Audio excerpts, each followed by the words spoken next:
So this will be lesson two.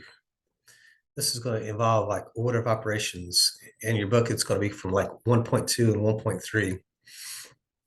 Before we get into order of operations, we've talked about adding, subtracting, and multiplying and dividing a little bit, but some other interesting operations that we get into is one of them is called the exponents. So exponents are used to rewrite what we call repeated multiplication. So instead of writing this as 3 times 3 times 3 times 3, we can write this as 3 to the power of 4, or 3 to the fourth, if you will. So instead of saying 3 to the power of 4, a lot of times we just say 3 to the fourth, little th there. So the 3 is called the base, and the 4 is the exponent. The 4 tells you how many times to repeat the base. So, a lot of times we see 3 times 3 times 3 times 3, we'd be going like in parentheses, 3 times 3 is 9, 3 times 3 is 9, and then 9 times 9 would be 81. But also there's the ability to use a calculator, and I do have a video on how to put exponents into the calculator as well. So here you just have to understand that, why do we use an exponent? An exponent is basically a shortcut for repeated multiplication. So if I were to write the following using exponents, if I had 5 times 5 times 5, the shortcut is write this with the base of 5 and a power of 3. That would be 5 to the third power, or we sometimes call that 5 cubed. So cubed is reserved for a power of 3. So if I have this next example, 10 times 10 times 10 times 10 times 10 times 10, well, there's 1, 2, 3, 4, 5, 6 tens. So instead of writing it that way, we can also say the base is 10 and the power is 6. So 6 means there are 6 tens connected by multiplication. And we've learned that, the shortcut here, 10 times 10 times 10 times 10 just means to add zeros. So each one of these just means you just add a 0. So the 1, and then you would add 6 zeros. So comma, 1, 2, 3, 1, 2, 3. So 10 to the 6th power is short for 1,000,000. So the keys on the calculator you may see is the x squared key does just the power 2. And then there's this cursor key, rooftop, which does other exponents. So these are the two key ones that you look for on a calculator to do exponents. And again, I have a video that models how to do all that as well. So for problems that have an exponent like x squared, I've got a couple choices. I can go like 5 squared means 5 times 5. And 5 times 5, of course, is 25. Or I could put 5 squared into the calculator. Or I can put 5 times 5 in the calculator. But that power 2, a lot of times it's reserved for the word squared. So keep that in mind. Squared means there's a power or exponent of 2. So if I have 6 cubed, that means 6 times 6 times 6. And this reads as 6 cubed. Of course, we'd be using the housetop key there, where this one here, you actually could be using x squared, because the x squared only does the power of 2, but the housetop key, well, basically what it does is move cursor up. It will allow you to type an exponent in. Another common symbol that we come across is a root, and one of the roots we come across most commonly is what's called the square root symbol. So this is the square root symbol. On your calculator, you would have to hit the second button and then hit the x squared button, and that's where you locate the square root symbol. So square and square root are also called inverse operations. So if I have 5 squared equals 25, if we go backwards, we could change this into the square root of 25 is equal to then 5. It'll take me back to the beginning. So the square root of 25 is saying, what did we actually square that gave us this 5? So 5 squared would give me 25. So that's how we kind of figure this out, is we actually use exponents to do square roots, if you will, if we're doing it mentally. So 8 squared would be 8 times 8, which would, in other words, would be 64. If I want to go in the other direction, if I want to go backwards thinking, then what we could say is the square root of 64 is equal to 8. In other words, we'd be asking ourselves the question, what squared actually gives us 8? And that would be 8. I'm sorry, what squared gives us 25 here? And what squared gives us 64? Sorry about that. So what squared gives me 25 would be 5, and what squared gives you 64 would be 8. So that's how we would do those problems. Okay. So if I give you 4 squared equals 16, could we write that inversely? So if I gave you something squared, inversely means you have to be using backwards thinking. And the inverse of squaring is actually the square root symbol. So the square root 16 would take me back to the 4. That's how we would rewrite that inversely. So if I have the square root 25 equals 5, inversely means to go backwards. Well, if I start with the square root, backwards would actually be squaring. So 5 squared would equal 25. That would be kind of our inverse writing of that. So we have this backwards thinking, if you will. So keep in mind, backwards thinking also works with adding and subtracting and all the other things as well. So like if I give you 7 plus 2 is equal to 9, inversely, I can go the other direction and say 9 minus 2 is going to take me back to 7. Okay. Or if I give you subtraction, 15 take away 3 is equal to something, maybe 12. Inversely, you could say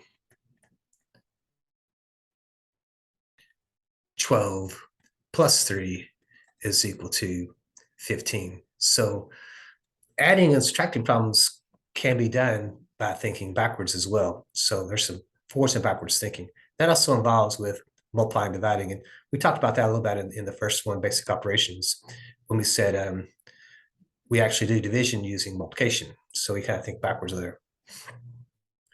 So in working with more than one operation, the order of operations must be followed. So this is where we have this order of operations, a specific order. So if we see 7 minus 2 plus 3, the order of operations doesn't say add, then subtract. What we do is we add and subtract at the same time from left to right.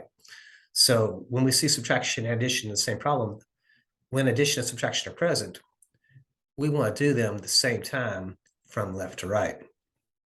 So subtraction, since it came first, it goes first because we start from the left and go to our right. So we work our way from the far left to the right. So 7 minus 2 would have gave us 5, and then 5 plus 3 would turn out to be 8. And again, you can put this problem into the calculator as is, 7 minus 2 plus 3, and that should give you 8 because your calculator is programmed to do the order of operations. But when the numbers are small like this, the calculator really isn't necessary. The same way with division and multiplication, when multiplication and division are present, we do them again at the same time from left to right. So since there is division and multiplication in the same problem, we want to do the division first since it appears first, and we want to go from left to right. It's not multiply then divide, it's multiply and divide from left to right. And since division is first, it goes first. So 12 divided by 4, in other words, how many 4s does it take to get 12 would be 3. Then I'd have 3 times 2, and 3 times 2 would then turn into 6. So 12 divided by 4 times 2 would equal 6. Simplify down to that. Now, when there's multiplication division present, we said that now. If we have subtraction and multiplication, always do multiply and division before adding the subtraction. So this is where there's a hierarchy. So in this problem right here, we do not do the subtraction first. We actually come over here and do the multiplication first. So this turns into 8 minus 6. So multiplication will always go before subtraction or addition. 8 minus 6 would then give us this 2. So again, I can do that problem by hand without a whole lot of issue. So if I want to work the following problem, notice how I have multiplication, subtraction, and division. So we want to do the multiplication and division first from left to right. So 4 times 3 would be 12. 9 divided by 3 would be 3. And then we would bring down the subtraction sign.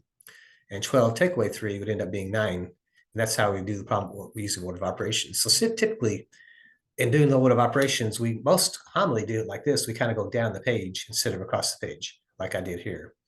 So as the problems get more and more involved with order of operations, typically we'll see the problem being worked more down the page. So I have addition, multiplication, subtraction, and division. So again, we have all these operations to perform. We have to do the multiplication and division first. So 5 times 4 would be 20. 6 divided by 2 would be 3. So what I got now to do is bring down the rest of the problem. So this 3 plus has to come into play. We've already done the 5 times 4, which is 20. The subtraction symbol has to come down, but the 6 divided by 2 equals 3. We've already done that.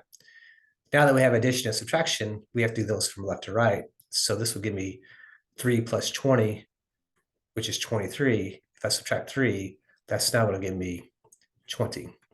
So 20 would be the answer to that, performing the order of operations. Now here's the catch where things get strange. When we introduce parentheses, parentheses must always be done first. So this is how operations can get reordered, because if I give you 5 plus 3 times 2, we have to do the multiplication first. That would be 5 plus 6, which in turn would turn into an 11. But notice how here I have 5 plus 3, and then remember these parentheses serve as multiplication. But since there's parentheses present, we have to actually add first. 5 plus 3 is 8, and then 8 times 2 turns into 16. So parentheses actually alters where what goes into parentheses has to be evaluated first. So if I gave you this problem right here and I said, I have 2 plus 4 times 3, if you're wanting addition to go first, you cannot write it this way. You would have to put the 2 and the 4 in parentheses, and now addition would be before multiplication. So keep that in mind. If you want addition to go before the other operations, you have to put that in parentheses as you do it. So this brings us to what we call the phrase, "Please excuse my dear Aunt Sally." It's commonly used as a tool to remember what we call as the order of operations. Looks like I misspelled operations pretty badly here. Operations. It's spelled more like that. So some people call it PEMDAS. PEMDAS. PEMDAS. The way this works is P stands for parentheses. So in the order of operations, you always do parentheses first. So if there's more than one set of parentheses, we do them from left to right. Exponents or roots. So this is where those powers and square root symbols may come into play. Once you've evaluated all the parentheses, the next thing you look for is there any exponents? If there's any exponents or roots, if you will, we want to do them from left to right as well. And then we want to multiply and divide together from left to right. And we want to add and subtract together from left to right. So M and D go together, A and S go together. So if I want to do this problem here, 4 times the square root of 49 plus, in parentheses, 9 minus the square root of 64. Notice how we have a set of parentheses here, so we have to do what's inside the parentheses. But inside the parentheses, we have more than one operation. We actually got to take the square root of 64 first, and then we have to worry about the subtraction. So the square root of 64 would be 8. So that means I have to bring all this down, 9 minus 8. I got to bring all this down over here as well until my parentheses are gone. Notice my parentheses are not gone yet because I haven't done everything inside the parentheses. I still got to do 9 minus 8, which would become then 1. So I do that, and now the parentheses are no longer necessary. So now I can bring around the rest of the problem. So I've done what's inside the parentheses, but there were 2 operations inside the parentheses that we had to deal with. So now I have 4 times the square root of 49 plus 1. So notice that the 4 and the square root of 49 are actually connected by multiplication. So the square root of 49, since that's a power, or actually that's a root, if you will, we have to actually take the square root of 49 first before we do anything. So the square root of 49 would be 7. This turns into 4 times 7 plus then this 1. And then we have multiplication and addition. Notice that I can't just put the 4 and 7 next to each other because that doesn't represent 4 times. You actually got to use the multiplication symbol. So either parentheses or dots is most commonly used here in algebra. We very rarely use the X as the multiplication symbol anymore. So 4 times 7 is 28. 28 plus 1 then turns into 29. And that would be working that problem out using the order of operations. Please excuse my dear Aunt Sally. So again, looking at this problem, we have a lot going on here. But the first thing I recognize is that there are parentheses present. So we have to do what's inside the parentheses. And there's things to do. I got to square this 3 and add 2. So I have to actually do the exponent first before I add the 2. So 3 squared means 3 times 3, which would in turn be 9. That'd be 9 plus 2. So this stays here. The 4 stays there. The subtraction sign, the 12 divided by 2. Now the parentheses stay in the problem because I still need to do the addition. So 9 plus 2 turns into an 11. Now, since the 4 is connected by multiplication, I can keep the parentheses in the problem, but now they just serve as multiplication because what's inside the parentheses is now done. I have subtracted in 12 divided by 2. So now we have this 4 times 11 minus this 12 divided by 2. So since we have multiplication and division present, we do them from left to right. So the multiplication comes first, so we're going to do it first. So 4 times 11 would be 44. 12 divided by 2 would be 6. And now we have to subtract 44, take away 6. That gets a little tricky because we're crossing over a little bit there. So that looks like that's going to be 38. Does 38 plus 6 give me 44? Yeah, it does. So sometimes I have to check my subtraction because I'm not as good as that, or I may end up doing the subtraction on a calculator because that's pretty one of my weakest spots is some of the subtraction just doesn't seem to resonate in my brain. All right, so that concludes our order of operations. I hope you found that useful.